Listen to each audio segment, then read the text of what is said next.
This is a Geek Leader podcast, and I'm your host, John Rauda. This show is all about helping us grow as leaders, become better technologists, and improve our lives both at work and at home. I hope you enjoy the show and learn a lot.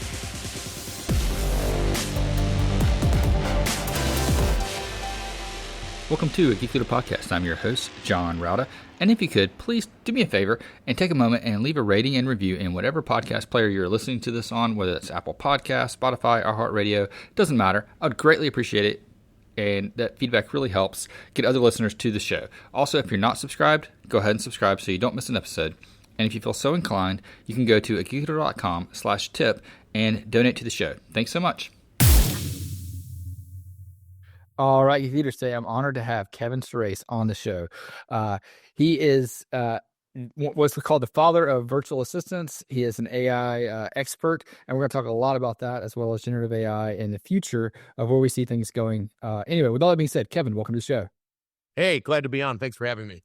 Yeah, if you don't mind, just tell the audience a little bit about your background, how you got into technology, and some of the early days that you've done with technology when it comes to voice assistants and things like that in the future. Pat.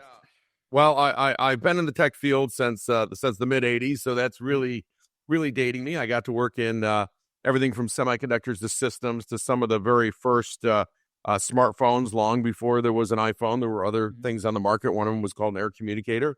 And but eventually I landed at a company called General Magic, public company at the time, founded mostly by people from Apple. And at the time, they had worked on these what were called PDAs at the time. It became iPads and such. And then that did not take off. So we spun out that business, and I set up a large team, and we spent over $100 million developing the first virtual assistants. And frankly, the vision for that, or the drive for that, was that cell phones, not smartphones yet, but cell phones were just coming on the scene. Most people were starting to get a Motorola flip phone or something like that. And at the same time, the internet had come on the scene, 1995, 96, 97.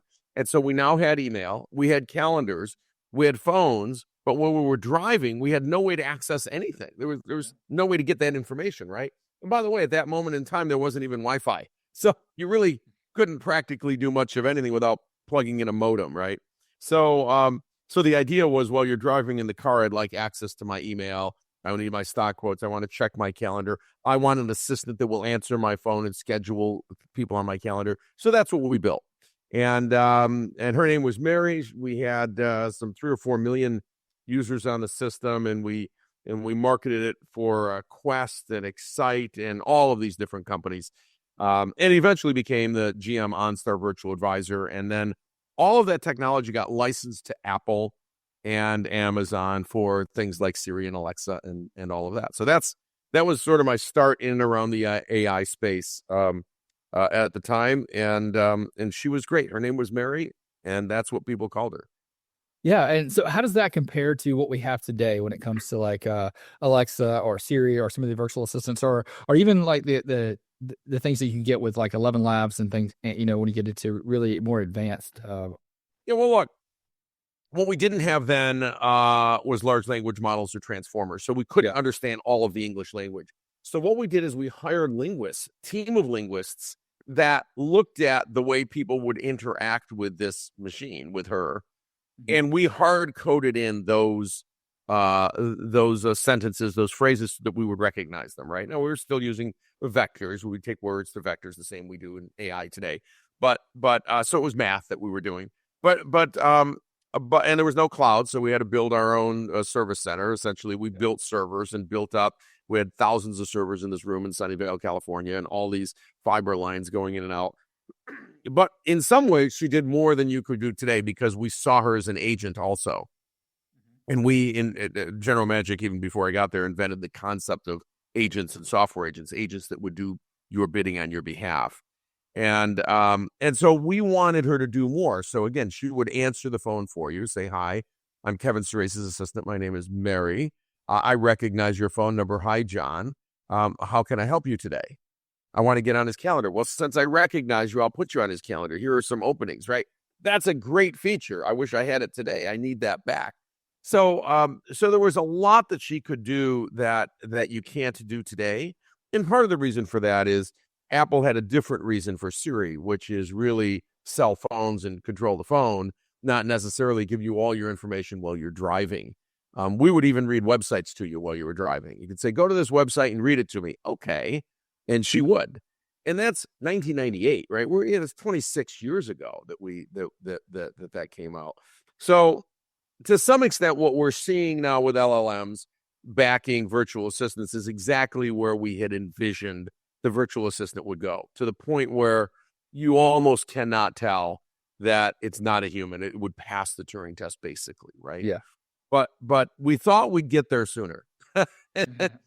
Even if it was going to be some brute force work and less about big language models. But now that we have these language models, we can back these things. And same with true with text to speech. The text to speech then was very formatted. We have two types. One, we would literally record a human in a studio and concatenate words together and put them back together, right?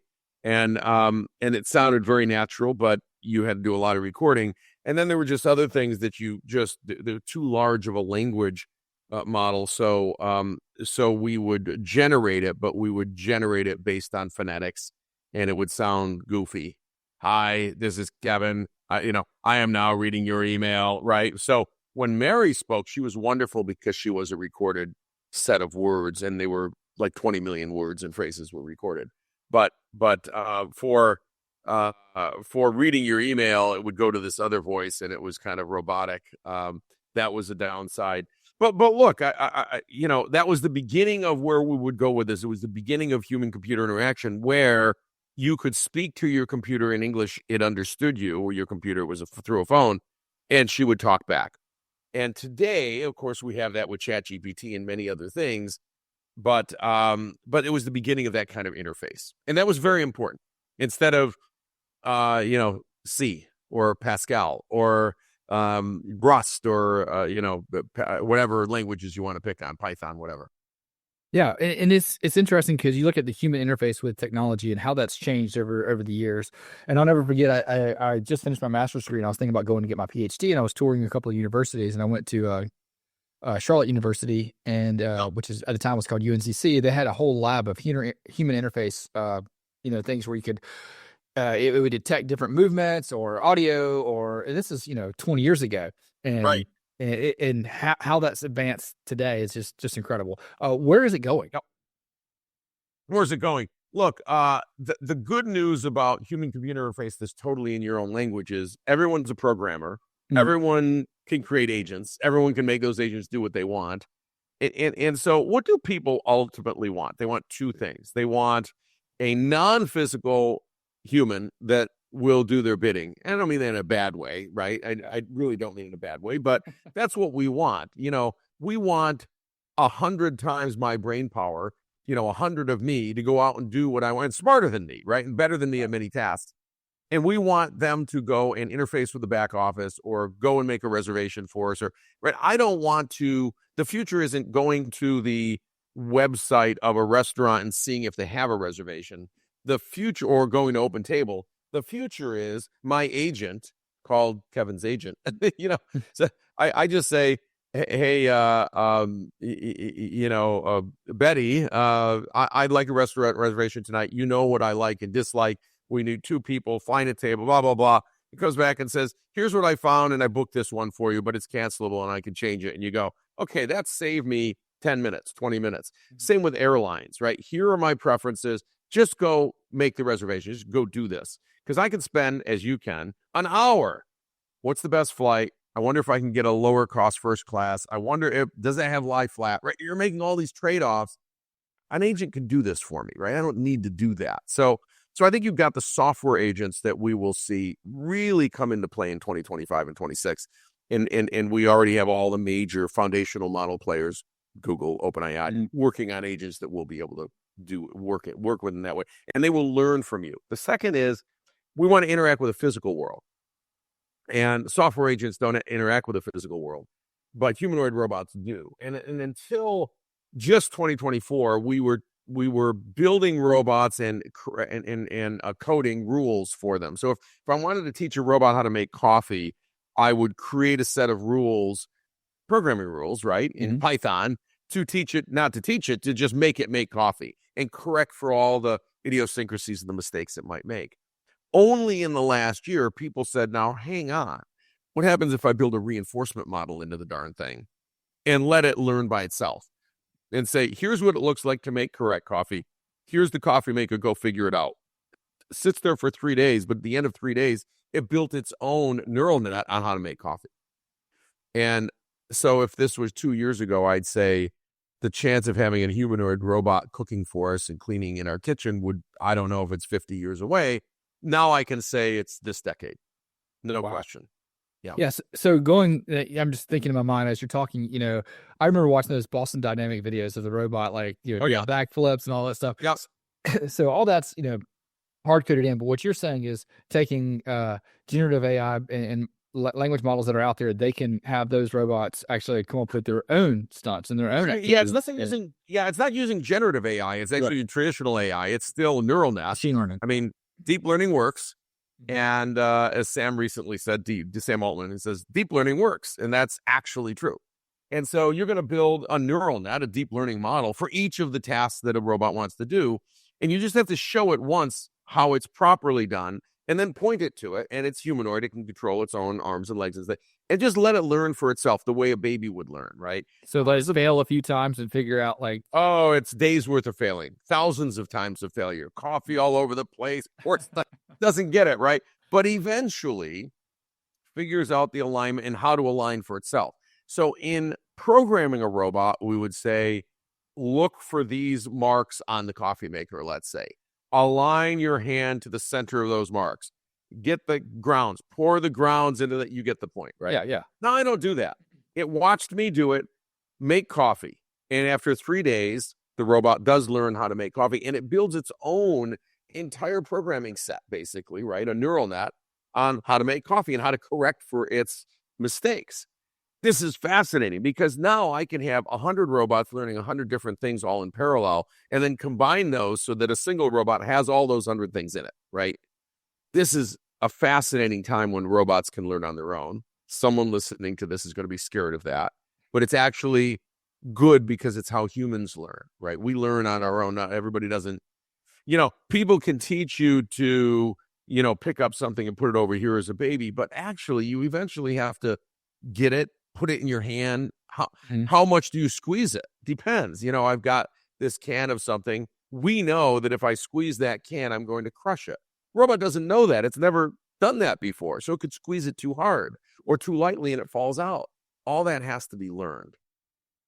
So thinking about having this humanoid robot in your house or at your office doing things for you, how does this equate to better quality of life and human happiness? Sure. So there are things we love to do at home. There are things we would rather spend our time on. So you have a big brain, could have gone to your PhD, right? Lots of choices. Did you get your PhD eventually? I did not. No, I went with a second master's and went that route. Okay. You got 2 or 3 masters. You're doing fine. The point is, if you think about the way that you add to the overall course of human productivity, whether it's doing a podcast or sharing your knowledge or teaching or whatever it is, you can do things that other people can't. Now, you can do laundry, probably. You can cook, probably. You can clean dishes, probably. But you might not want to do all of those all the time. And obviously, you can hire a human to come in, and there will be a human that comes to your house, 16 hours a day, 7 days a week. And for, I don't know, $100K or $200K a year, pick your poison or, whatever, you can have humans there do that work. And if you have enough money, that's already solved. But for the rest of us who don't have that kind of money, we would like a robot to do it. And I want to, pay a robot a lot less. So can I get a robot that ultimately costs me $10,000, $12,000 a year? Well, that's kind of on the order of a nice car. Well, that's pretty interesting because at $12,000 a year, if all my laundry's done, folded, and put away correctly, and all the dishes are cleaned and put away correctly, and the floors are mopped, and once in a while when I don't want to cook, it cooks. This is manna from heaven. In fact, I'd rather have that than the car. I could take an Uber. I'd rather have the robot in my house. And I think that's true with certainly most Americans, well, this is a first world problem, right? So yes, I do think because it frees you up to do more of what you do best. And doing laundry probably isn't what you do best, John. Yeah, absolutely. I mean, I would definitely pay for that. I definitely want that in my house. However, my kids have seen that movie Megan, and the robots sometimes freak them out. So how do we get past that part? Well, clowns freak people out too. And yet sometimes people still go to the circus. Look, I wouldn't invite a clown into my house. That's a different problem. I think we'll all get over it. Don't forget that smartphones freak people out at first, and a lot of people didn't want to use them. This is true with all technology. ChatGPT freaked people out at first, and now you go, I know how to work with this in my career and my job and what I want to get done. All new technology is freaky until it's not, and so I do think these sort of agents of the physical world, which have to manifest themselves as humanoid robots. Why humanoid robots, by the way? Because we built our homes for a humanoid style of creature, right? Right. To open the fridge, you actually need at least one arm and two legs, practically. I mean, it is maybe, there's no other way to do it, right? You can't be a robot that's armless. You can't work in the kitchen. You can't get the flour. You can't put a pan on the stove because a pan has a handle that's meant for our hands. Yeah. And so we're going to find that these are all humanoid for that reason, not to make us more comfortable, but because they can't work in our homes without it. Right. It's just more practicality. Just like, we have stairs, so it has to be able to traverse stairs to go up and down and things like that. That's right. Stairs were meant for humans, not meant for wheels, right? Yeah, not meant for my Roomba, for sure. No, not meant for the Roomba. It stops right there. So a Roomba's a fine robot for the one thing that it does, but it can't do anything else. And generally, I barely do that well. Yeah, exactly. They get lost, they get stuck in the corner, and which is amazing after all this time.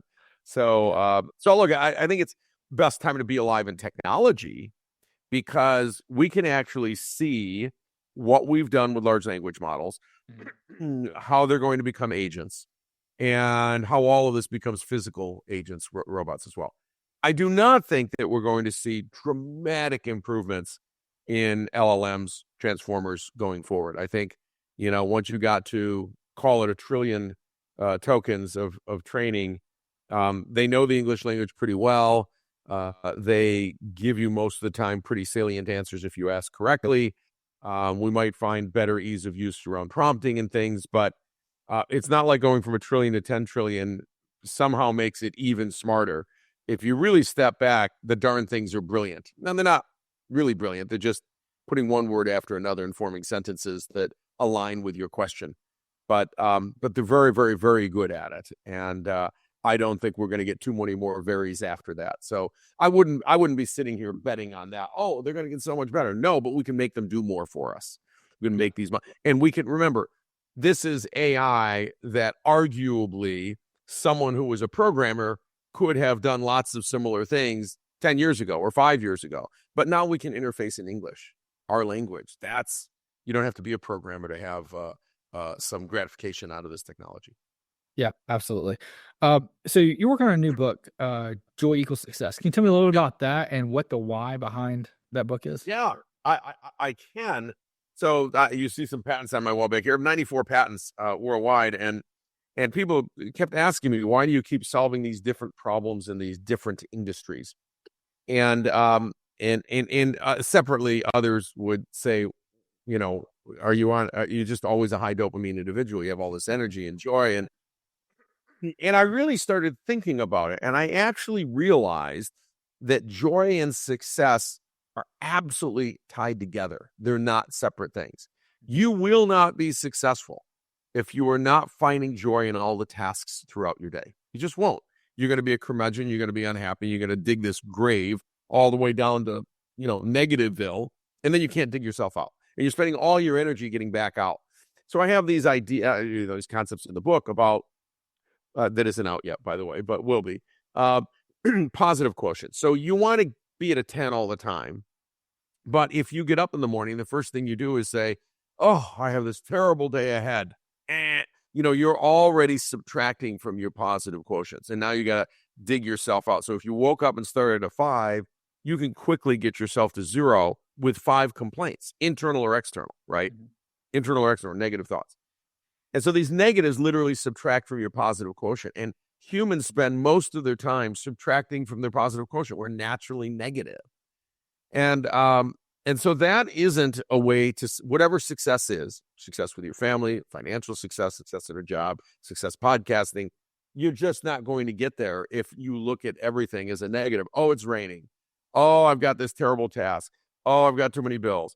Oh, I've got to fire someone. Oh, how are you ever going to get the first patent? How are you ever going to solve anyone else's problems? Patents are about solving other people's problems. It's about looking there and saying, that's a pain point. I got, 10 or 11 patents in voice user interface technology because it was a real problem. I'm driving in the car, can't access my information.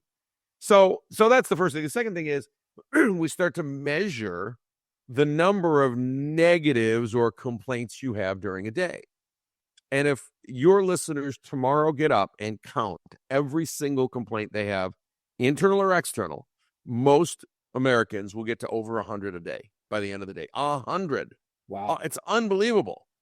Oh, that wasn't as fizzy as I thought. Oh, that's a little warm. Oh, this pen isn't working. Mm-hmm. Oh, I mean, in 5 minutes, I can come up with 20, right? It's easy to get to 100. Okay. Then I'm going to challenge you after you've counted yourself to 60, 80, 100, 120, whatever it is. The next day, I want you to have a goal, which is you only get one complaint all day. Oh my gosh. So if you get out of bed and go, oh, my knees hurt, you're done for the. Now that changes. This is a behavior modification technique, right? That changes the way you start to look at everything the rest of the day, because I can pick up my list here, right here, and go, oh, I've got that meeting today with Jim, and I don't want it. No, I can't do that.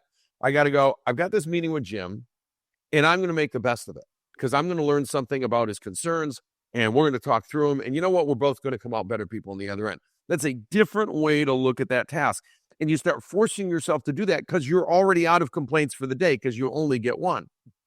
It changes your life to think this way. So the book is about laying out a process to change your life so that everything that you do, you find the joy in it, all the way to even firing someone.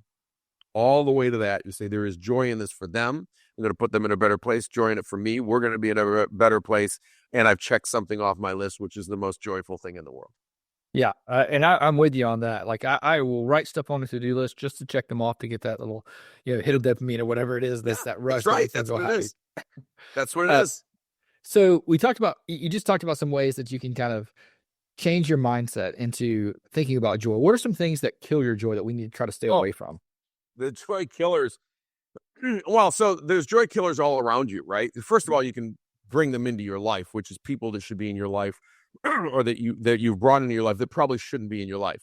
And so there are people, and I know when I'm saying this to every listener right now or person watching this, they're going to say, you're right. I've never liked Susie. Every time Susie comes over, it's, Debbie Downer, right? You know what? Bless them out of your life. It doesn't, that's my wife saying, but it's a good saying. Bless them out of your life, because that is a joy killer. How are you ever going to open your mind enough to solve this big problem over here if Susie is a joy killer, right? So there's lots of joy killers in your life. Try to avoid the joy killers. And look, I understand there's sickness and so I'm not talking about that. I'm talking about our regular everyday being, right? And trying to execute a plan towards however we judge life to be successful. Maybe it's teaching students. Maybe it's something with our family. Maybe it's financial success. So, and the other thing is joy killers are a part of a state of mind. So again, you can look at a task and say, I have to fire someone. That's a joy killer. No, it isn't. Not if you approach it the right way. It is a joy booster if you approach it the right way. And that doesn't mean you're going to be frolicky and silly about it. It just says, I'm going to find the goodness in this task. While other people might see it as horrific, I'm going to see it as a wonderful opportunity for a new start for both of us. Great. Yeah, I think that's great, because I had to go through a process not too long ago where I had to let people go. And when going through that, I thought about if I was going to get let go, what would be the way, how could I do this the best way possible? So when I gave the bad news, hey, we no longer need your position in this company anymore. It was, now, how can I help you write a better resume? Where can I be a reference for you? How can I network you, help you network with some other people? Yep. And giving them that extra little bit not only made them feel good, felt cared for, and helped them get an opportunity, paying more than we could pay them, but it also made me feel good inside. It was kind of like a win-win for everybody. Layoffs are not personal, as you know, and Reid Hoffman said this best probably a decade ago. He says everyone should look at work as a place that is temporary, that you stop in, you drop some golden nuggets, and you pick up some gold nuggets, and then your time is up. And sometimes that's months, and sometimes it's years, but it's almost never a lifetime. So if you enter that workplace on day one, knowing that in a year or 2 or 3, you're probably gone. You might have taken yourself out, by the way. They may have ended the project that you're on. Maybe you just don't get along with the new boss. It's okay because you already set yourself up for the fact you will be leaving. It's not permanent. Jobs aren't permanent. And when you approach them that way, you're okay. You go, oh, it's my time. This is great. It's a great time to go out and find my next thing. And so everybody needs to look at it that way. And you as the manager need to. I have always done exactly the same thing. Let me help you find another job. Let me look at your resume. Use me as a reference. It's not personal. It's just business. It's what we do. Yeah, absolutely.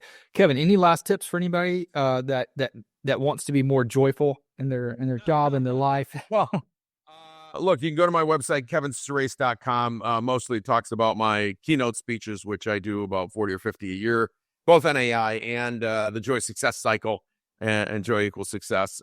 It's a great time to be alive in tech. And I think while AI is scary to people, let's focus on bringing joy to all of your tasks and having joyfulness even around AI coming and taking some of your tasks away. This is all going to be good. Yeah, absolutely. Kevin, thanks so much for coming on the show. I'm going to put a link in the show notes too to your website so people can go there. And hopefully when the book comes out, they can pick up a copy and learn more about how joy equals success. Yeah, thank you so much. Hope you enjoyed the show. Please go to geekleader.com to learn more about what this guest is up to. Click on their links and connect with them online. I would also greatly appreciate it if you could leave me a rating and review in Apple Podcasts or wherever you listen to the show. And make sure you've subscribed if you haven't already. And if you feel so inclined, you can leave me a tip by going to geekleader.com/tip.